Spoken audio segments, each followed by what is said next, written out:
El Ministerio Apostólico de Enseñanza y Predicación Rema Internacional presenta hoy al Reverendo Fernando García Sotomayor con la proclamación de las buenas nuevas de Dios para tu vida. El mensaje de ayer, el mensaje de hoy y el mensaje para la eternidad a los que tienen hambre y sed de la palabra de Dios. Un querigma de Dios para el que oiga, el que tiene oídos para oír.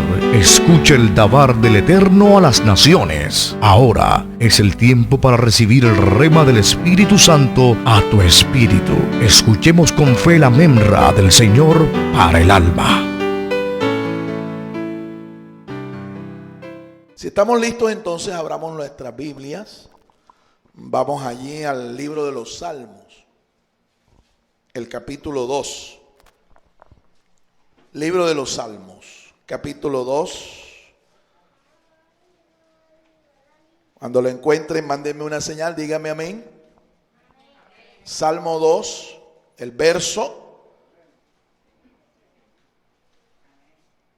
¿Qué verso es? Versos 7 y 8. Versos 7 y 8. Ahí tenemos un título, estamos publicándole las notas para que. Tiempo de extensión territorial. Tiempo de extensión territorial. Ese es nuestro tema. Tiempo de extensión territorial. Un tema acorde con la visión que hemos declarado para este año 2022. Este año es un año de extensión territorial. Leamos lo que dice la palabra de Dios, libro de los Salmos, capítulo 2, versos 7 y 8. Yo publicaré el decreto. Jehová me ha dicho, mi hijo eres tú. Yo te engendré hoy. Pídeme y te daré por herencia las naciones y como posesión tuya los confines de la tierra. Amén. Gracias te damos por tu palabra, Señor. Bendícenos por medio de ella. Te rogamos, Señor, que abra nuestros sentidos espirituales a la exposición de tu palabra. Abre nuestro corazón, Señor, e ilumínanos.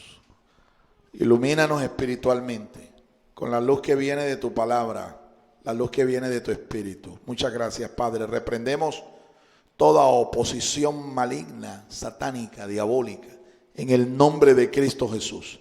Y declaramos, Señor, que nuestro corazón, nuestra mente, nuestro entendimiento está abierto para recibir tu palabra como la buena semilla que recibe la buena tierra y da fruto.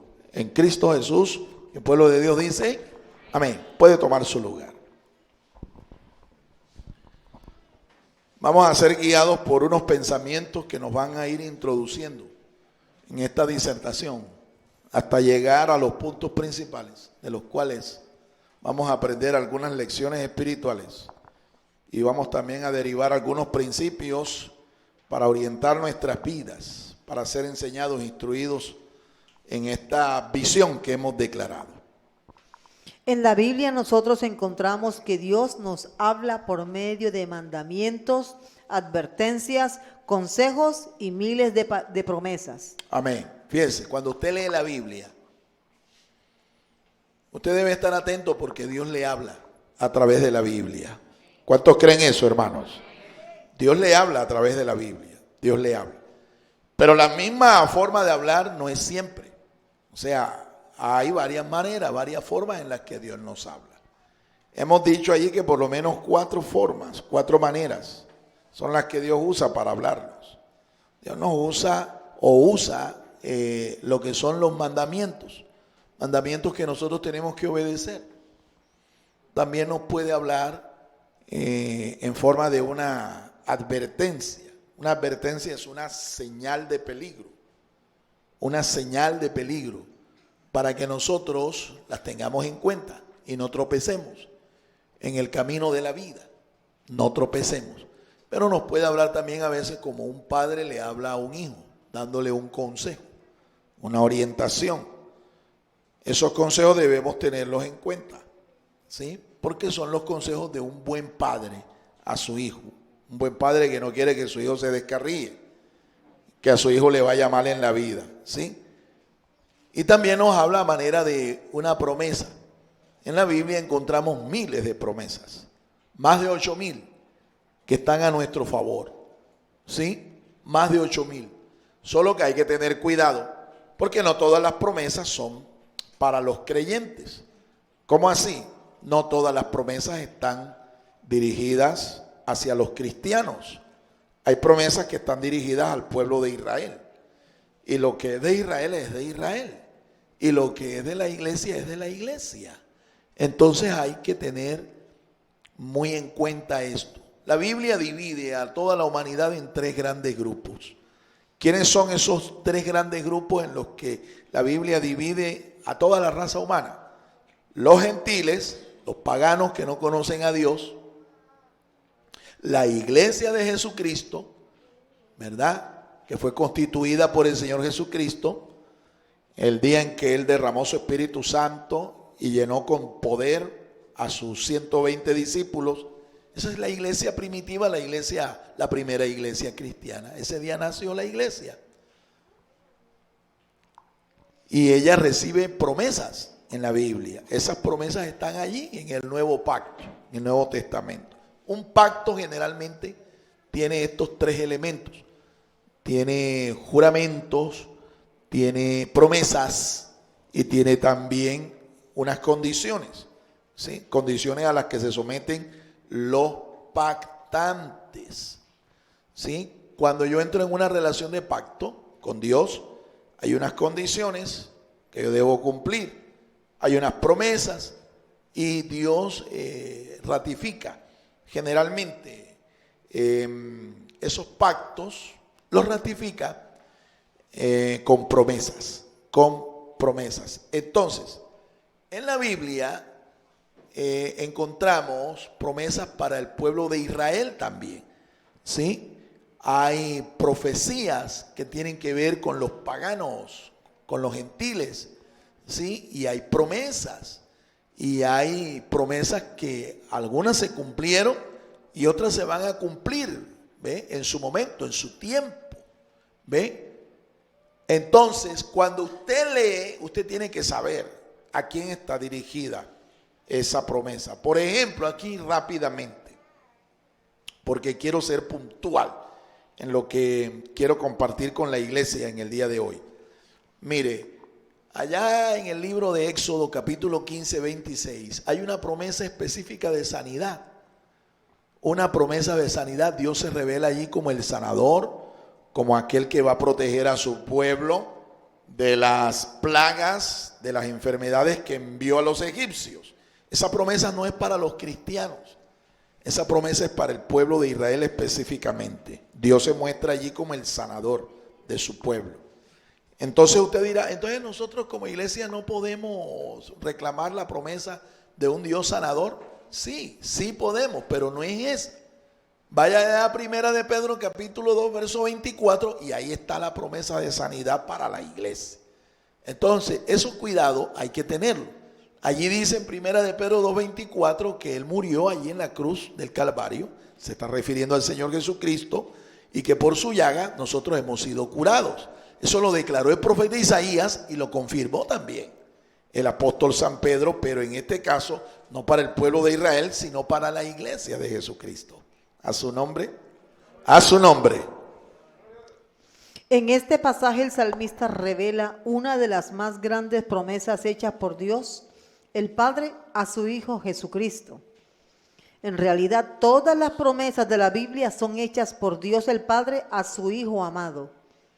Sin embargo, debido a la filiación espiritual que tenemos con nuestro Señor Jesucristo, quien es nuestro Padre espiritual, nosotros hacemos parte de la familia de Dios y por efecto coherederos legales de todas sus promesas. Amén.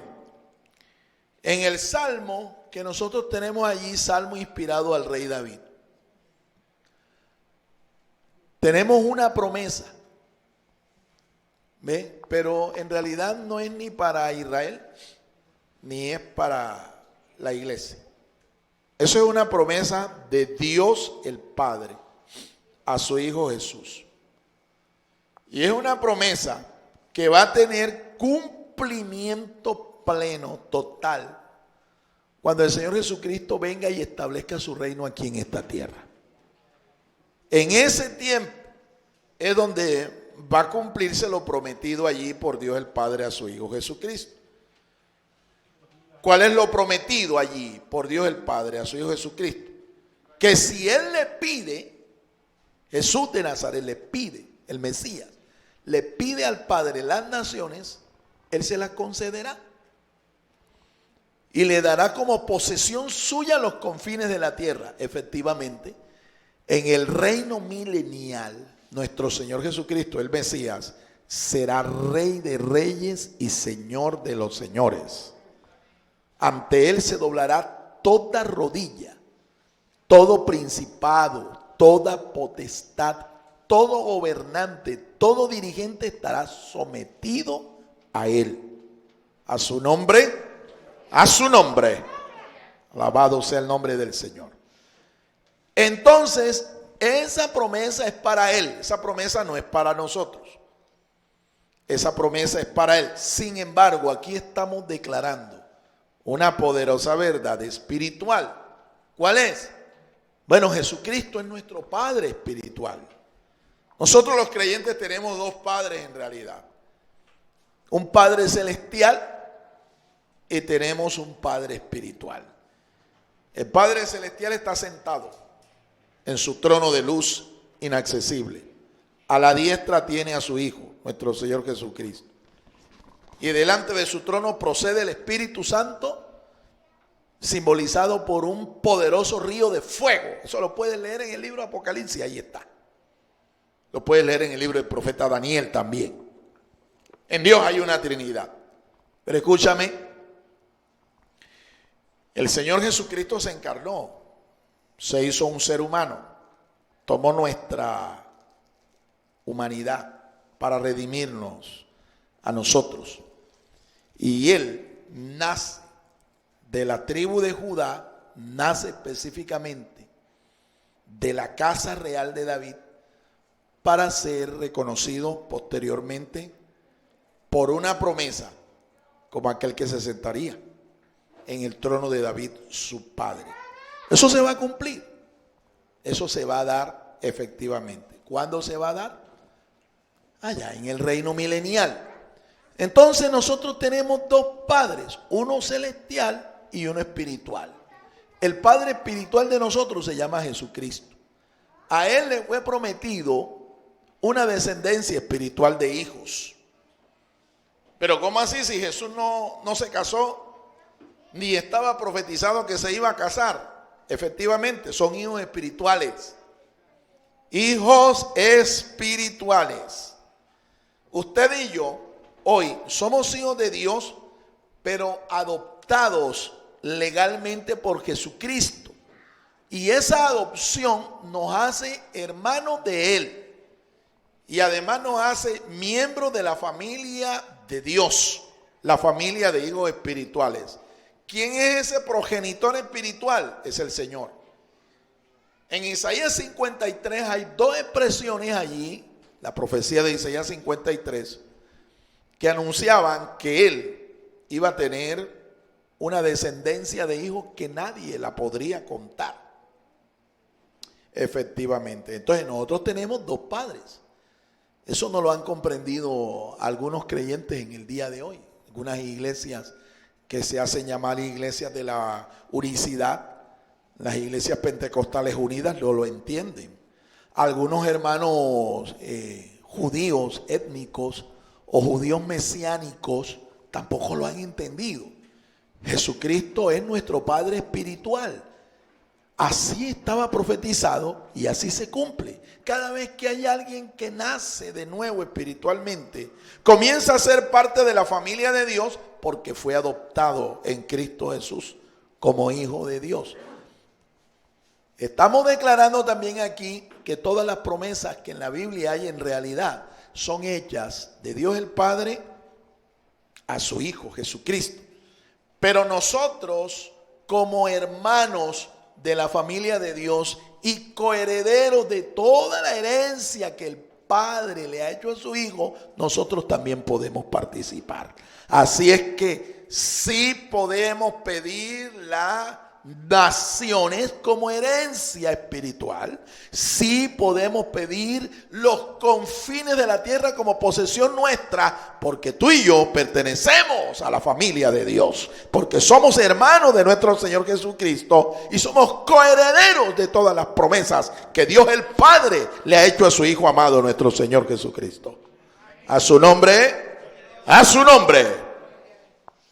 Esta promesa específica se cumplirá en los días del establecimiento del reino milenial sobre la tierra, en la que el Señor Jesucristo será Rey de Reyes y nosotros, su pueblo, correinaremos y poseeremos bajo nuestro dominio toda la tierra. Seremos reyes y sacerdotes, según dice las Escrituras en el libro Apocalipsis. Primera de Pedro capítulo 2 también dice que tú y yo vamos a ser reyes y sacerdotes, cogobernaremos y también ministraremos como sacerdotes de un nuevo orden sacerdotal. Esta promesa fue hecha originalmente al patriarca Abraham, Romanos 4:13, quien sería poseedor, heredero y gobernante del mundo. Esa promesa que está allá en el libro de los Salmos, capítulo 2, donde hemos leído, esa promesa fue hecha originalmente a Abraham. A Abraham le fue prometido que él sería heredero, sería poseedor y gobernante de todo el mundo. Eso dice Romanos capítulo 4. Vamos a leer el texto. Romanos capítulo 4. Verso 13. Verso 13. Escuche.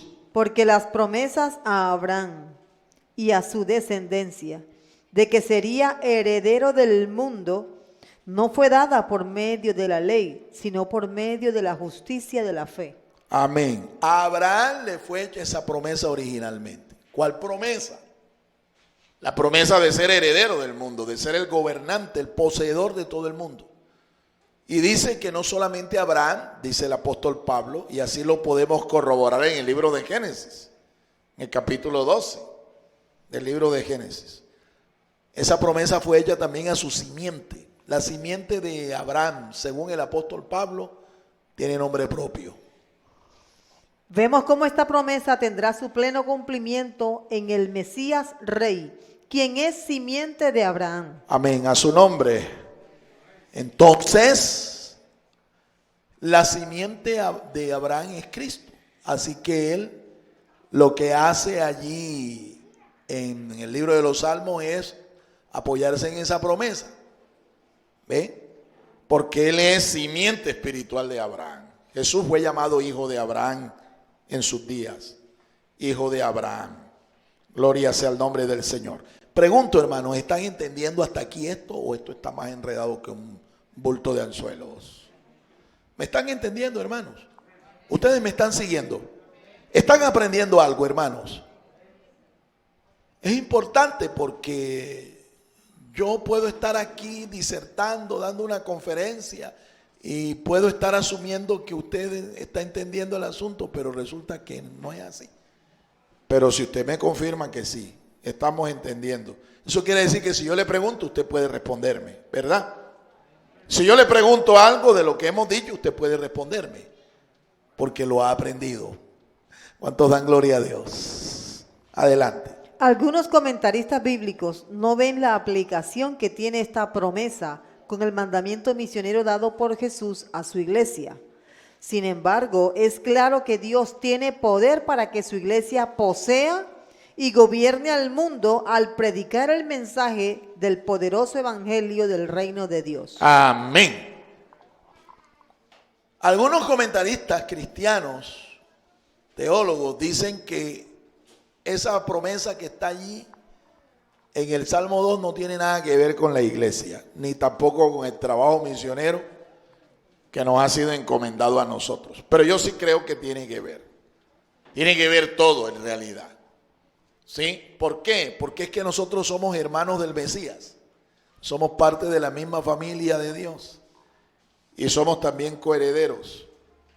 Así es que lo que se le prometió a él, ¿verdad? Por vía legal, también está prometido para nosotros. Así es que no somos presuntuosos pidiéndole a Dios algo que Él no ha dicho, que Él no ha prometido. No, estamos sobre su palabra, estamos sobre su promesa. Alabado sea el nombre del Señor. Esta es la esperanza que nosotros como iglesia debemos guardar en nuestro corazón. Dios nos concederá este año extender nuestro territorio. Amén. ¿Cuántos creen eso, hermanos? Nos concederá el Señor extender nuestro territorio. Nos concederá eso. Porque es su promesa. No estamos pidiendo algo basado en la presunción de nuestro corazón. No. En la arrogancia, en la altivez de nuestro corazón. No, estamos pidiendo algo que Él ha prometido ya. Para lograr esto, es decir, la extensión de nuestro territorio e influencia ministerial y espiritual, se requiere un plan estratégico. Un plan estratégico. ¿Para lograr qué? Extender nuestro territorio. Un plan estratégico, dígalo conmigo.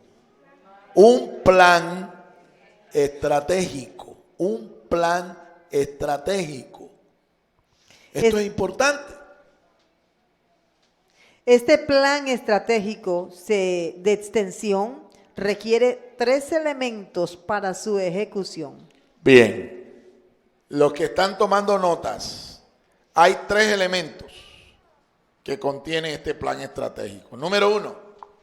Una visión del territorio. Una visión del territorio.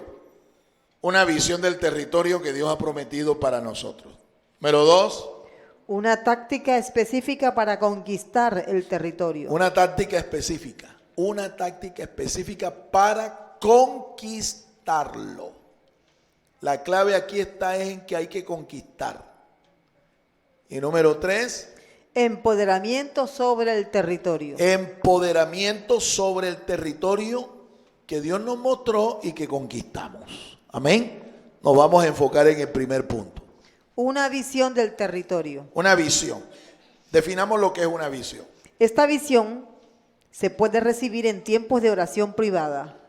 Primera Crónicas 4, 9 al 10. Una visión es algo que se recibe de parte de Dios, pero en nuestros tiempos privados de comunión íntima con el Señor. Vamos a leer el texto. Primer libro de Crónicas, capítulo 4. Dice la palabra de Dios. Versos 9 al 10. Jabes fue más ilustre que sus hermanos. Su madre le llamó Jabes, diciendo, porque lo di a luz con dolor. Y Jabes invocó al Dios de Israel, diciendo, oh, si realmente me dieras bendición y ensancharas mi territorio, y tu mano estuviera conmigo, y me libraras del mal, de modo que no tuviese dolor. Y Dios le concedió lo que pidió. Amén. La Biblia habla de un varón llamado Jabes. Nació en la cuna del dolor. El nombre Jabes es el nombre de un varón. No es nombre de mujer, es nombre de un varón. Jabes. Su nombre significa dolor. Parece que el nacimiento de este niño causó mucho dolor a su madre. Mucho dolor. O es posible también interpretar que las circunstancias que rodeaban el nacimiento de este niño, las circunstancias que rodeaban a su madre eran circunstancias muy dolorosas. Muy dolorosas. El hecho es que en las escrituras los nombres que tienen los personajes, estos nombres caracterizan a la persona. Ningún nombre está puesto por gusto, por capricho, por casualidad, no. Todos los nombres que en la Biblia aparecen de los personajes de los que ella habla, caracterizan a esa persona. Por ejemplo, el nombre de Jesús está caracterizado por su significado. ¿Qué significa el nombre de Jesús? Salvación o Salvador. ¿Ya ve? Salvación o Salvador. el nombre Daniel, el nombre del profeta Daniel. ¿Qué significa el nombre del profeta Daniel? Dios es el juez. Y efectivamente, Daniel sirvió como consejero y juez en la corte de 3 imperios. 3 imperios. Daniel sirvió como consejero de Estado y juez en 3 imperios. Entonces, en las escrituras los nombres hacen honor a la persona que lo posee. El nombre Jabes significa dolor. Pero Jabes, aunque su nombre estaba caracterizado por esta circunstancia, Jabes hubo un momento en que él dijo, no, hasta aquí llega el dolor, hasta aquí llega la tristeza, hasta aquí llega el lamento. Y Jabes invocó a Dios. Y Jabes oró a Dios. Y dice la Biblia que Dios lo escuchó. Tenemos un hombre entonces que cambia su destino. Un hombre que cambia las circunstancias en las que estaba viviendo. Las transforma. Y las transforma gracias a la relación que estableció con Dios en oración. En ese tiempo de intimidad, en ese tiempo de oración que Jabes practicó, recibió una visión. ¿Cuál visión? Entre las cosas que él le pidió a Dios, entre las cosas por las cuales él invocó a Dios, él le dijo, extiende, ensancha mi territorio, mi tierra. Esa fue la visión. Esa fue la visión.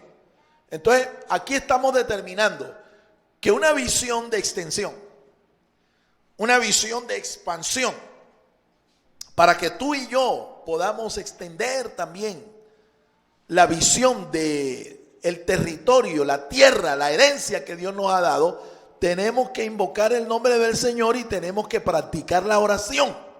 Porque es en esos tiempos de oración donde tú y yo vamos a recibir la visión. Bendito y alabado sea el nombre del Señor. Dios te la va a mostrar.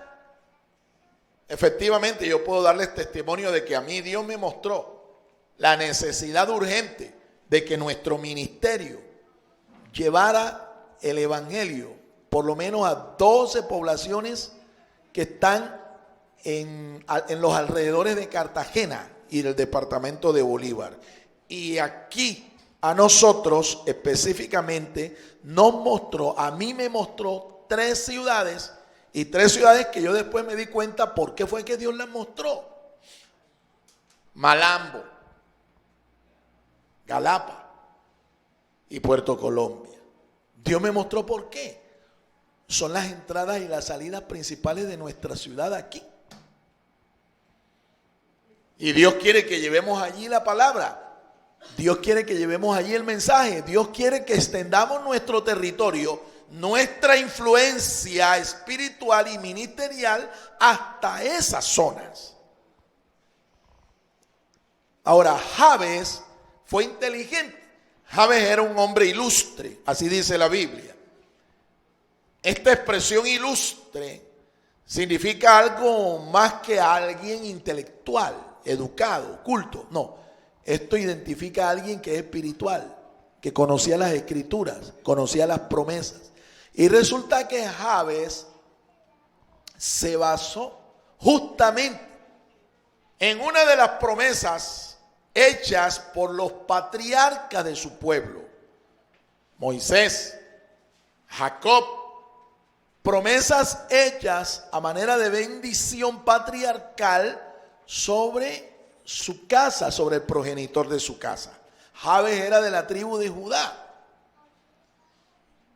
Y el patriarca Moisés y el patriarca Jacob declararon sendas bendiciones sobre esta tribu.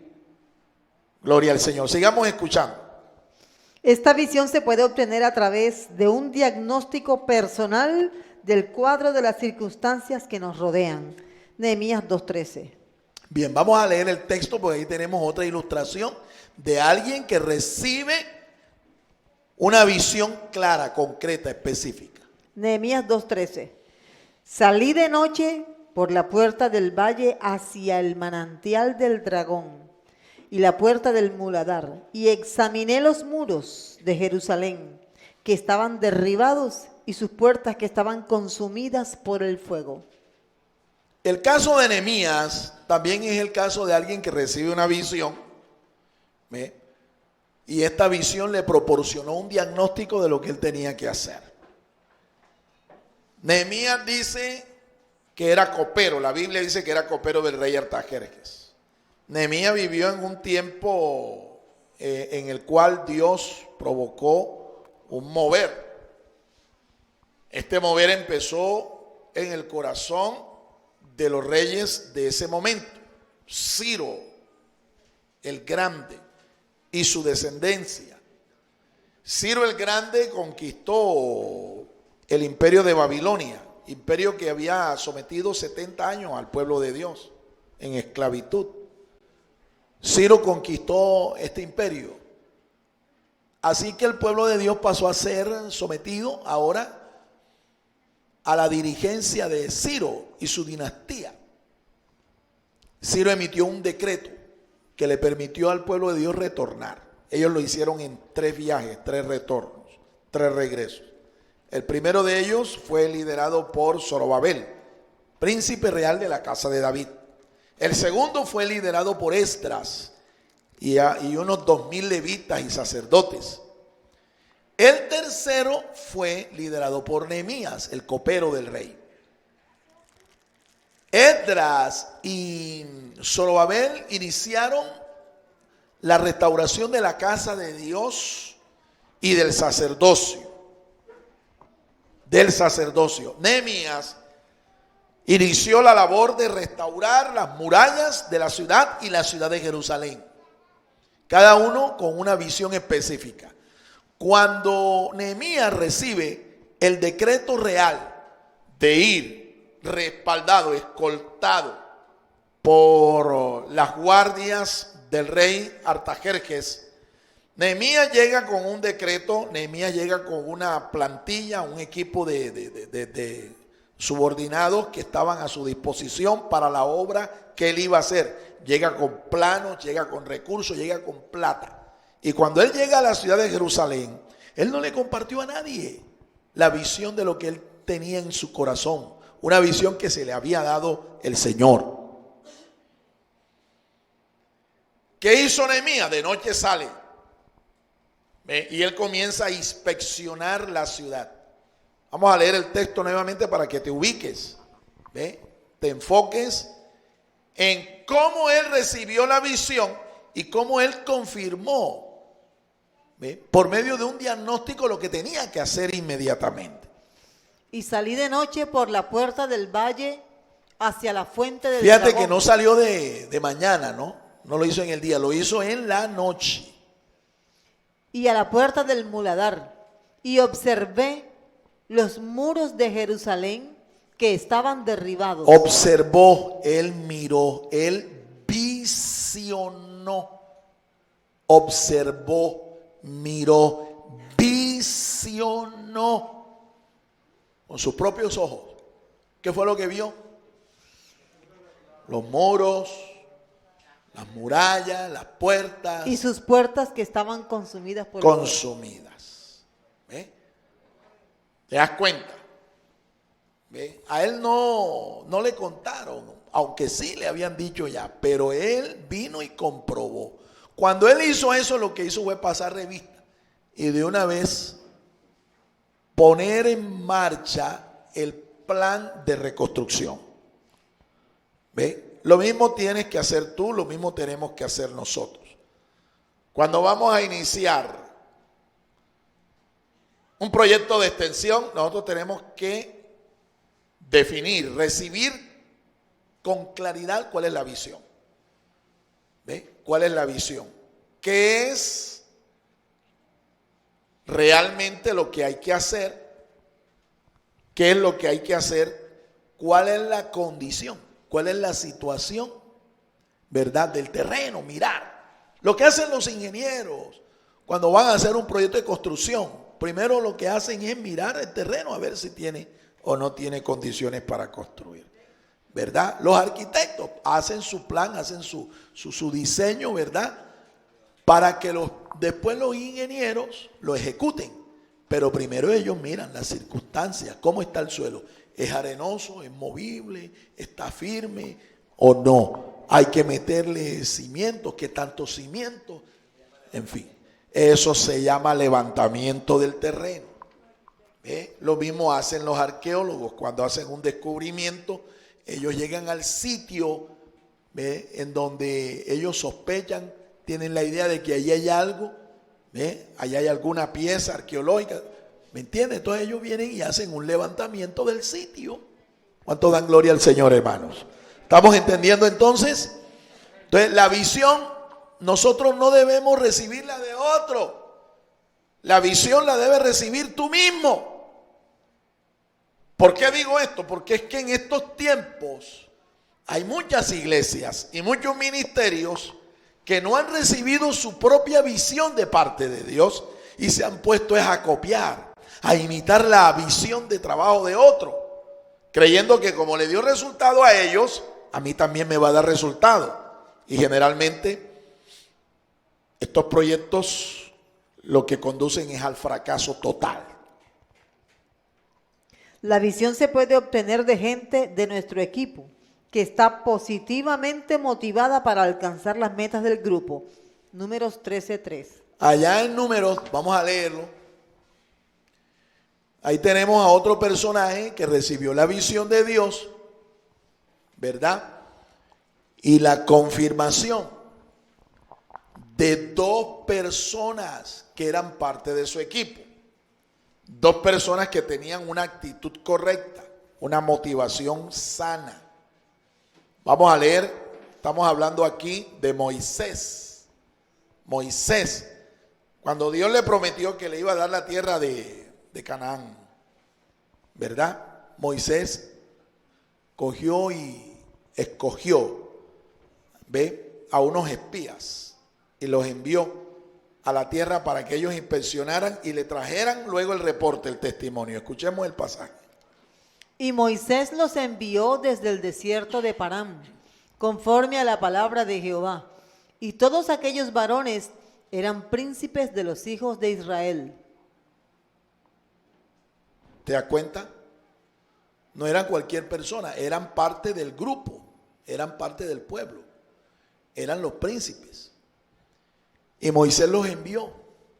Cuando ellos regresan, solo dos de ellos, con la actitud correcta, la motivación correcta, la motivación sana, fueron los que le confirmaron y le dijeron: sí, Señor, esta tierra es una tierra que fluye leche y miel. Esta tierra, aunque ellos son gigantes, nos los vamos a comer como a pan. ¿Me entiende? Por el contrario, hubo un grupo de estos espías que dieron un reporte negativo porque no tenían una motivación correcta, porque no vieron correctamente como debían ver. Ellos no vieron con los ojos de la fe. Ellos vieron fue con los ojos naturales. Y entonces vieron a la gente que estaba allí, los habitantes de esa gente los vieron gigantes, como gigantes, escúchame. Y a ellos, a ellos dicen que se sintieron delante de esos gigantes como cucarachas, como gusanos. Ya ves, hay que saber cómo es que uno mira, ¿no? Tú tienes que saber cómo es que miras. Hay gente que hoy se hunde en sus problemas, pero es de tanto mirar al problema, cuando en realidad tú y yo estamos llamados es a mirar a nuestro Dios, porque por muy grande que sea el problema, nuestro Dios es más grande. Alabado sea su nombre. Debemos tener absolutamente claro que Dios respaldará la visión que Él ha mostrado y no la visión que surge de nuestro propio corazón. Así es. La visión que Dios respalda es la visión que Él ha dado, no la que surge de nuestro propio corazón o que copiamos de otro. ¿Entiendes? Tú quieres que tu visión sea respaldada, esa visión la tienes que haber recibido de Dios. Esa visión la tienes que haber recibido de Dios. Si no la recibiste de Dios, no esperes que Dios la respalde. Así de sencillo es el asunto. Número 2. Una táctica específica para conquistar el terreno. Una táctica específica. ¿Qué es una táctica? Una táctica es una tarea, ¿ves? Para ejecutar. Cuando tú tienes una visión, inmediatamente tú tienes que elaborar un plan. ¿Me entiendes? Y en ese plan usted establece metas. Metas para alcanzar. ¿Tienes la visión? Gloria a Dios. ¿Es de Dios? Gloria al Señor. ¿Qué tiene que hacer ahora? Escriba un plan. Diseñe un plan. En ese plan tienes que definir metas específicas. Metas. Ahora, para alcanzar esas metas, tienes que elaborar unas estrategias. ¿Cómo yo voy a alcanzar esa meta? El conjunto, o mejor, las metas se van a lograr mediante la aplicación de varias tácticas o tareas. ¿Ve? El conjunto de tareas, de ejecuciones, es lo que conforma una táctica. ¿Ya ves? Una táctica. Vamos a aprender de personajes bíblicos, cómo ellos con una visión se sentaron, hicieron un plan, establecieron metas, pero también designaron tareas específicas, tácticas para hacer, en las que todo el mundo se involucró, es decir, todo el que hacía parte de ese grupo. Igual nosotros, igual tenemos que hacer nosotros. Aprendamos de lo que estos hombres de Dios hicieron. Las tácticas son las tareas específicas que se deben realizar para alcanzar el propósito y las metas de una visión. Oyó eso, vamos a repetir eso otra vez. Las tácticas son las tareas específicas que se deben realizar para alcanzar el propósito y las metas de una visión. Si tú haces un plan y estableces excelentes metas, excelentes propósitos, pero no especificas la forma como alcanzarlas, las estrategias y las tácticas, las tareas para ejecutar y lograr esas metas, eso no lo vas a lograr nunca. Ese plan se va a quedar ahí en el papel. Se va a quedar allí. Por eso es importante que no solo en el plan nosotros definamos metas, objetivos, logros, sino que también nosotros especifiquemos allí las estrategias, cómo. Y cada estrategia te va a definir una tarea para hacer, una tarea. Para tener el éxito con la visión que hemos planeado, debemos organizar, dirigir y supervisar las tareas y los recursos que Dios nos ha provisto. Amén. Nehemías 4, 13 al 14. Ahí está. Vamos a aprender de Nehemías. Mira lo que hizo Nehemías. Nehemías hizo su plan, ¿verdad? Recibió una visión primeramente, luego hace un plan. Ahora él comienza a organizar, a dirigir y a supervisar las tareas específicas. Él coge a la gente y lo organiza. Vamos a escuchar lo que hizo Nehemías. Entonces, por las partes bajas del lugar, detrás del muro y en los sitios abiertos, puse al pueblo por familias, con sus espadas, con sus lanzas y con sus arcos. Él organizó su equipo de personal, su gente. Las organizó. Después miré y me levanté y dije a los nobles y a los oficiales y al resto del pueblo: no temáis delante de ellos, acordaos del Señor grande y temible, y pelead por vuestros hermanos, por vuestros hijos y por vuestras hijas, por vuestras mujeres y por vuestras casas. Amén. Nehemías organizó a la gente por familias y les designó la reconstrucción de un trecho de la muralla y un plazo para que cada familia se comprometiera con esa parte del proyecto, ejecutara la tarea, hiciera la tarea. Él los organizó. En palabras sencillas, los organizó. Dirigió parte del proyecto. Él mismo se puso al frente en una sección de la muralla que él mismo construyó. Él y su equipo. Porque recuerden que él vino de allá, de la capital del imperio, no vino solo, vino acompañado de un grupo de servidores, de subordinados. Él era ya gobernador en ese momento, ya no era copero del rey Artajerjes, ya era un gobernador. Y Artajerjes lo envió con una escolta para protegerlo, pero también para que ellos se involucraran en el proyecto de Nehemías. Entonces Nehemías organiza, dirige y él mismo supervisa al final el proyecto. Supervisa. ¿Ve? Él pasa revista para ver si lo que planeó, la visión que Dios le regaló, se había alcanzado. Y efectivamente en 52 días lo lograron. Ejecutaron, hermano, un proyecto gracias a una visión, pero una visión que se llevó a convertir en un plan. Y un plan con metas bien claras. Estrategias, tareas bien organizadas, bien dirigidas. Es lo mismo que tenemos que hacer nosotros. A nosotros Dios nos ha dado una visión. También nos ha dado unas estrategias. ¿Ven? Tenemos la gente. Tenemos los recursos. ¿Qué es lo que hay que hacer ahora? Las tareas, comenzar a poner manos a la obra. Y de aquí a un tiempo nos va a tocar a nosotros supervisar si lo que Dios mostró en visión, si lo que nosotros lo llevamos a un plan, eso se alcanzó, se cumplió.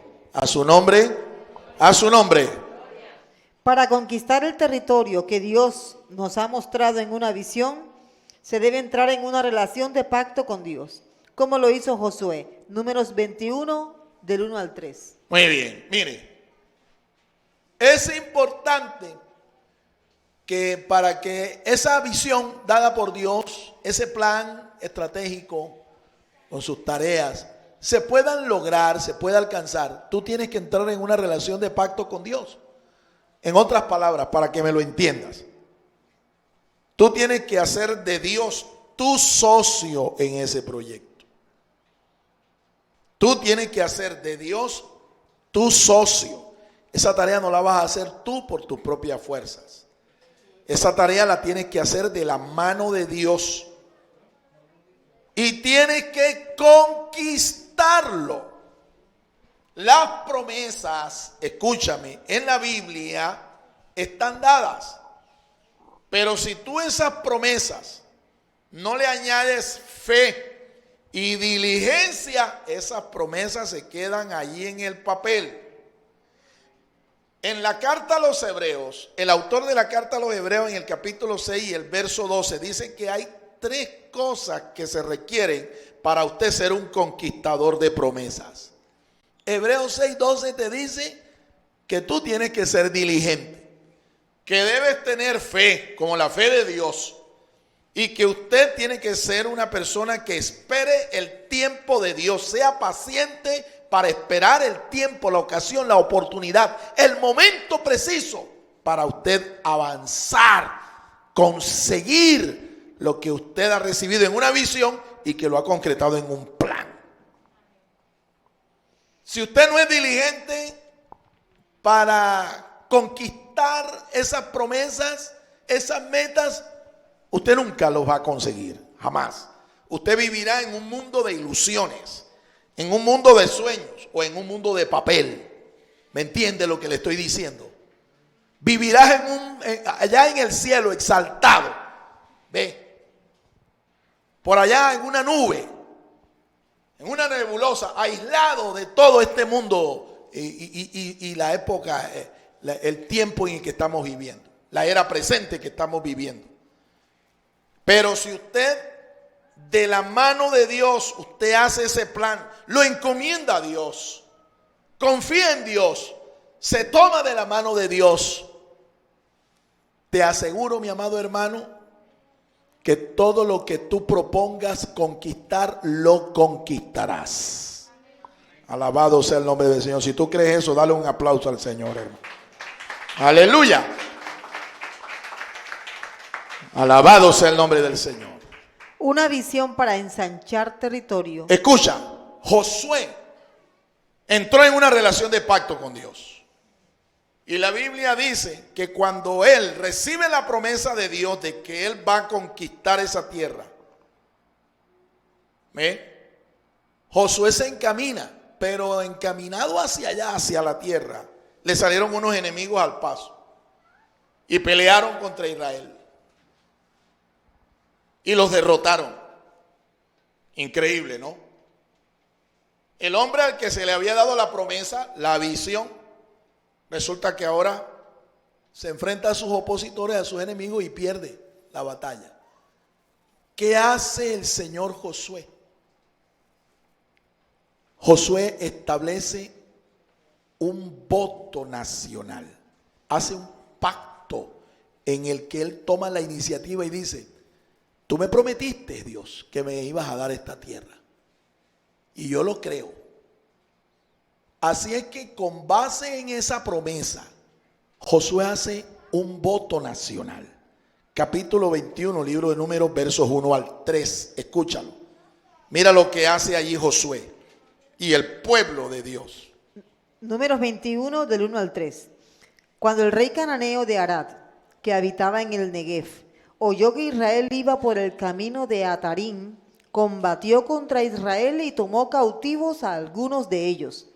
Entonces Israel hizo un voto a Jehová diciendo: si de veras entregas a este pueblo en mi mano, yo destruiré por completo sus ciudades. Jehová escuchó la voz de Israel y entregó a los cananeos en su mano. Luego Israel los destruyó por completo juntamente con sus ciudades. Por eso fue llamado el nombre de aquel lugar Horma. Amén.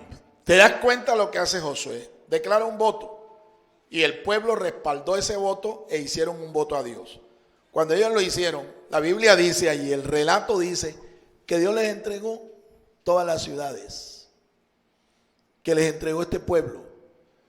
¿Ve? Estos tres que se enfrentaron a Josué y al pueblo de Dios. Pero entre ese momento y el tiempo final, cuando ya ellos se establecen, pasó un tiempo. Por eso es importante saber esperar el tiempo de Dios. Pasó un tiempo. ¿Cuánto tiempo pasó? Desde el día en que Josué inició la conquista de la tierra, empezando por Jericó, hasta el último día se cree que transcurrieron unos 3 años. Se cree, los comentaristas bíblicos dicen que transcurrieron unos 3 años. Pero lo importante es que Dios no solo les permitió conquistar a estos enemigos que los habían derrotado, sino que les entregó 31 ciudades-estado con sus reyes. Les entregó toda la tierra que había prometido. Leamos en el libro de Josué ese testimonio. Leámoslo. Josué 12, 24. Escuche lo que dice allí. Josué 12, capítulo 12, verso 24. Dice la palabra de Dios. El rey de Tirsa, 31 reyes en total. ¿Cuántos reyes? Y la lista está ahí en el capítulo 12. Lo que pasa es que estábamos leyendo el último. Pero por todo, no solo le entregó los 3 por los que ellos hicieron el voto, sino que les entregó 31 naciones con sus reyes y sus tierras. ¿Te das cuenta entonces por qué es necesario entrar en una relación de pacto con Dios? Así lo hizo Josué. Jabes también hizo lo mismo. En la oración de Jabes nosotros vemos la estructura de un pacto. La estructura de un pacto siempre contiene estas fórmulas. O si tú, entonces yo. Si tú, entonces yo. Es decir, si tú me bendices, si tú me concedes la victoria, si tú me concedes lo pedido, si tú me das tu favor, entonces yo. Esa es la estructura, esa es la fórmula. Y tú te das cuenta que en 3 ocasiones la oración de Jabes dice así: oh, si tú me bendijeras, oh, si tú ensancharas mi territorio, oh, si tú me dieras paz. Es lo mismo que se hace cuando tú declaras a Dios un voto. Un voto es un pacto de iniciativa humana. La Biblia habla de pactos de iniciativa humana. En Gálatas 3, verso 15, tú lees esa expresión. Gálatas 3, carta del apóstol San Pablo, verso 15, tú lees esa expresión. Un pacto aunque sea de hombres, es decir, un pacto en el que el hombre es quien toma la iniciativa. En realidad, ese pacto en el que el hombre toma la iniciativa y establece un pacto con Dios, esos son pactos que también pueden ser llamados votos, votos redentores, votos para redimir. Te voy a aconsejar que entres al canal Rema TV Net y usted allí ilústrese, profundice más sobre estos temas. Busque el mensaje, extiende tus estacas. Esa es la oración de Jabes. Extiende tus estacas. Y como Dios le concedió a Jabes lo que pidió. También puedes buscar el mensaje titulado Votos por tu redención. Votos por tu redención. O el mensaje titulado El valor monetario de un voto. ¿Ve? Y usted se edifica, usted profundiza más sobre esto, porque es efectivo, es bíblico, es sano y está vigente. Tú y yo podemos hoy también declarar votos delante del Señor. Tú puedes hacer pactos de iniciativa personal, de iniciativa privada. Lo puedes hacer siempre y cuando usted sea fiel en cumplir su parte, porque Dios sí lo es. Cuando tú entras en una relación de pacto con Dios, todo lo que Dios promete, Él lo cumple. Pero nosotros tenemos también que cumplir lo que le prometemos al Señor. La petición de Jabes ante Dios para ensanchar su territorio estaba basada en las promesas de bendición que los patriarcas habían hecho sobre los ancestros de la casa de Judá. Haga usted lo mismo. Amén. Jabes oró y Jabes en realidad lo que estableció fue una relación de pacto con Dios. Igual nosotros, para conquistar nuestras metas, usted y yo tenemos que entrar en una relación de pacto con Dios. Amén, hermanos.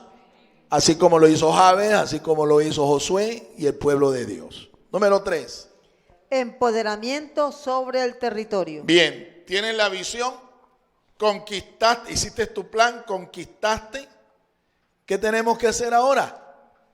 Empoderarnos. Tenemos que empoderarnos. ¿Y en qué consiste eso? ¿Cómo me empodero yo? ¿Cómo te empoderas tú? Escuchemos. Empoderarse es tomar posesión sobre la visión que Dios ha mostrado y nosotros hemos conquistado por su poder. Dígalo conmigo, diga. Tomar posesión. Dígalo otra vez, dígalo. Tomar posesión. O sea, tú tienes que apropiarte ¿Me entiendes? Tienes que apropiarte, tú tienes que tomar posesión. ¿Me entiendes? De todo lo que Dios te ha mostrado, la visión y lo que has conquistado. Tú tienes que empoderarte, tienes que posicionarte allí. Ahora, ¿cómo lo hago? Escuchemos. Deuteronomio 11:24. Vamos a leer allí. Deuteronomio 11:24. Dice la palabra de Dios: todo lugar que pisare la planta de vuestro pie será vuestro, desde el desierto hasta el Líbano, desde el río Éufrates hasta el mar occidental, será vuestro territorio. Amén. ¿Te das cuenta?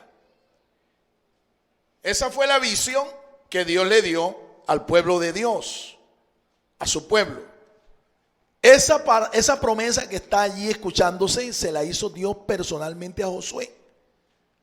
Repitamos otra vez el pasaje. Dice, todo lo que pisare la planta de vuestro pie será vuestro. Será vuestro. Hemos aprendido que esa promesa fue dada literalmente a Josué, pero nosotros por aplicación, para empoderarnos de lo conquistado, tenemos que hacer exactamente lo mismo. ¿Me explico? Donde usted vaya, si usted ha creído que ese territorio, ese lugar, ese terreno, esa casa, ese edificio, ese carro es suyo, porque Dios se lo prometió, Dios se lo mostró, hermano, empodérate, aprópiate de eso, porque eso es tuyo, en el nombre del Señor. Cuando nos empoderamos sobre un territorio, debemos hacer presencia y marcar nuestra posesión. ¿Oyó? Hacer presencia, marcar el territorio, así como hacen los animales. Algunos animales son territoriales, ¿verdad? El perro, el gato, el león, ¿ves? Ellos marcan su territorio. ¿Cómo? Número uno, haciendo presencia. Y dos, cogen el orín muchas veces, ¿verdad? O a veces dicen por ahí que dejan las plumas, algunas aves dejan las plumas, ¿ve?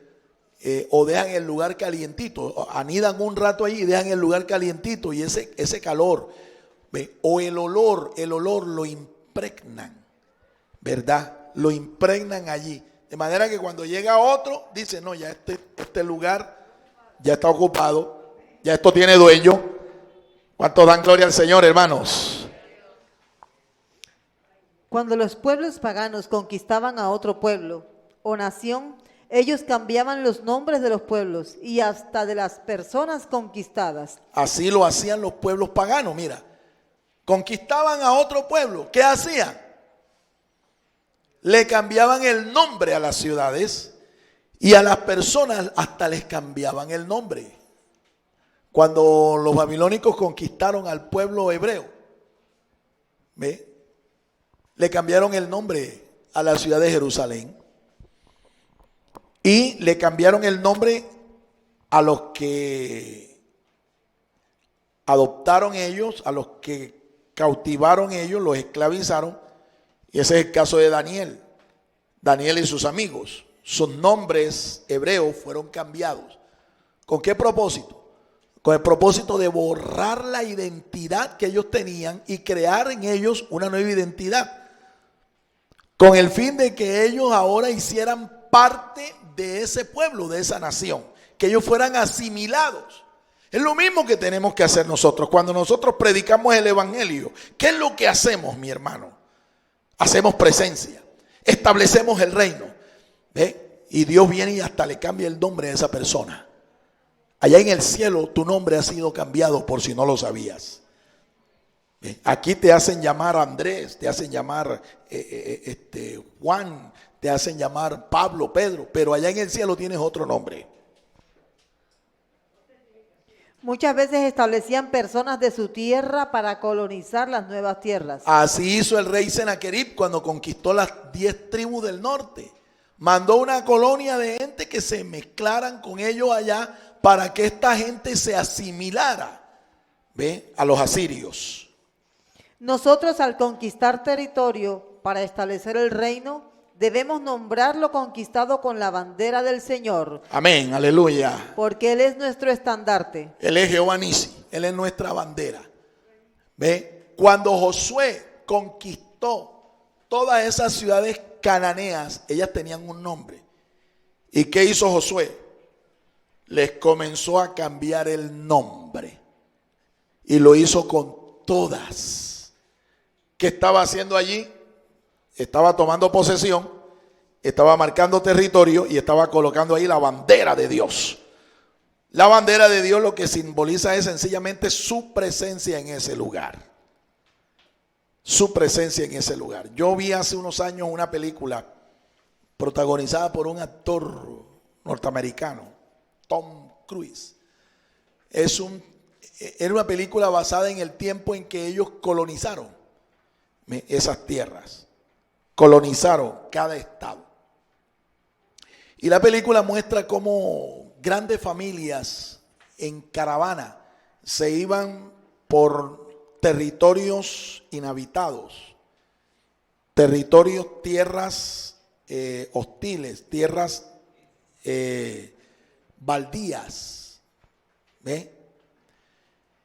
Y ellos iban con todo, toda la familia en carretas, con sus bienes, los niños, todo lo que tenían, el perro, el gato, todo. El que llegara primero, ¿ve?, a una tierra, ese era el poseedor de esa tierra y ya los demás tenían que ir a buscar por otro lado. No recuerdo el nombre de la película, pero a mí me impactó el hecho de que cuando ellos llegaban a la tierra y nadie más la había colonizado, la había poseído, la había conquistado, lo primero que ellos hacían era llegar allí y colocar enseguida, ¡pum!, una bandera. Colocaban una bandera con el nombre de esa familia. De manera que cuando otros llegaban y veían allá un territorio, parece que está desocupado, estaba lío, iban y de repente encontraban una bandera. ¿Qué tenían que hacer? Seguir derecho.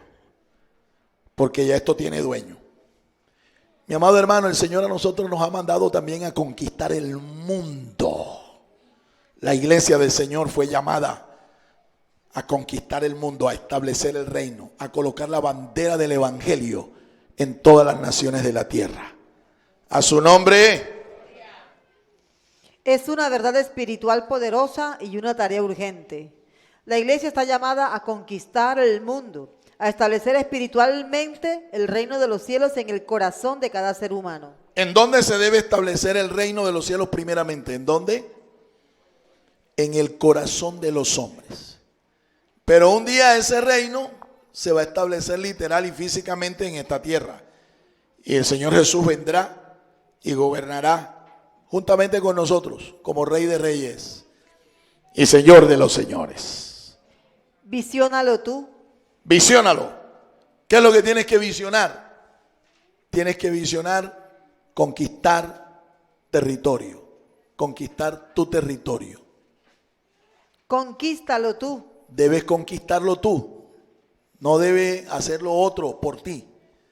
Tú eres quien tienes que hacerlo. Empodérate tú. Empodérate, posesiónate. ¿Sabes lo que hizo Nehemías y lo que hizo Esdras? Lo que hizo Nehemías y lo que hizo Esdras cuando ellos construyeron la casa de Dios, construyeron las murallas. Ellos cogieron y dividieron al pueblo en dos grandes grupos. Formaron dos grandes grupos. Cada uno colocó en la cabeza a su dirigente. Nehemías iba a la cabeza de uno de esos grupos. Esdras iba a la otra, en el otro grupo, encabezando ese grupo. Y se tomaron la muralla que habían construido, se la tomaron cada uno caminando sobre ella en sentido opuesto, hasta que se encontraron allí cerca de la casa de Dios. Iban los levitas, iban los cantores al frente, ¿ve?, acompañando a Esdras y a Nehemías. El pueblo se montó sobre las murallas y comenzó a pisar la muralla, comenzó a caminar sobre ella y la recorrieron toda, de extremo a extremo, y se encontraron y allí, junto allí en la casa de Dios, celebraron, se gozaron por lo que Dios les había permitido conquistar. Se estaban ahora empoderando. ¿Cuántos dan gloria al Señor, hermanos? Cumpla su tarea. Cumpla su tarea, mi hermano. Dios a usted lo llamó no solamente a ser salvo, Dios lo llamó también a cumplir una tarea en este reino. Sea consecuente con nuestra vocación y cumpla el propósito de Dios para que Él se glorifique en nuestras vidas. Amén. Cúmplalo. Nosotros somos gente llamada para conquistar, para poseer, para extender el reino de los cielos aquí en esta tierra hasta que Él venga. Amén.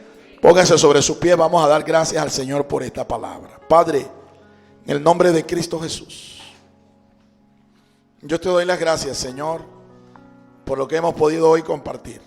Escribe esta palabra, Señor, en el corazón de cada uno de tus hijos, tu pueblo, tu iglesia. Ayúdanos, Señor. Hoy queremos una vez más declarar que tú eres nuestro socio en este proyecto de extensión. Si tú no edificas la casa, Señor, en vano trabajan los que la edifican. Ayúdanos, Señor. Abre las puertas, ve delante de nosotros. Derriba, Señor, obstáculos, adversario, oposición. Todo aquello, Señor, que sea contrario a esta visión. Suma, Señor, los recursos que necesitamos. Añádelos. Nosotros no queremos hacer nada, Señor, separado de ti. Porque tú has dicho que separados de ti nada podemos hacer. Ayúdanos, Señor. Hoy, una vez más, declaramos que este es un año de extensión territorial. Ensancha, Señor, nuestras estacas. Ensancha nuestro territorio, nuestra influencia espiritual. Bendice nuestras familias, Señor. Bendice nuestros ministerios, la obra de nuestras manos. Gracias, Padre. Aquellos amigos que están en la internet, nos están escuchando. Usted ha escuchado que el reino de los cielos tiene que llegar primero al corazón. Si el reino de los cielos no llega a tu corazón, entonces el Rey Jesucristo no es el Rey de tu vida. Y si no es el Rey de tu vida, tú tampoco serás parte del reino que Él va a establecer aquí en esta tierra. Ahora, si tu decisión es recibirle a Él como Señor, como tu Rey, esta es tu decisión. Yo quiero guiarte en una oración para que le recibas de una manera voluntaria, como tu Rey, tu Salvador, tu Señor. Esta es tu decisión. Repita entonces conmigo esta oración. Diga conmigo: Señor Jesús, yo he escuchado tu palabra y te pido perdón, Señor, por cada uno de mis pecados. Perdóname. Escribe mi nombre en el libro de la vida. Y revélame, Señor, una visión, un propósito. No quiero vivir una vida sin propósitos. Lléname con tu Espíritu Santo y enséñame a orar y a perseverar en tus caminos desde ahora y para siempre. Por la fe me confieso como hijo tuyo. En el nombre de Cristo Jesús. Amén. Amén y amén.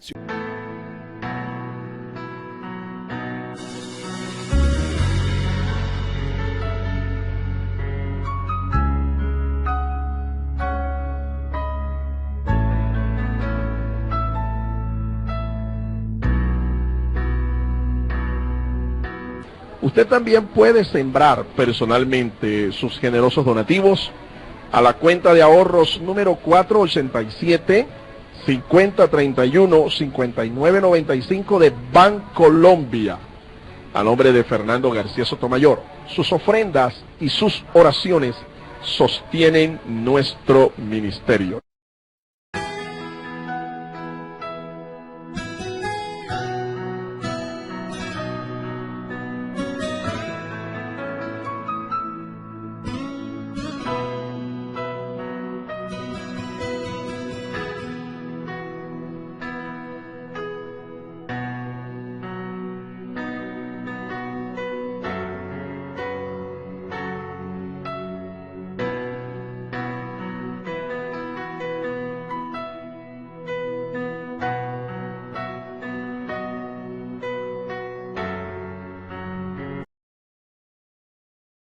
El Ministerio Apostólico Rema Internacional pone a disposición esta predicación. Ofrecemos ministración a simposios, seminarios, campañas evangelísticas, educación globalizada sana y de carácter interdenominacional. Escríbanos a ministerioremainternacional@gmail.com o llámenos al celular 316-270-7181.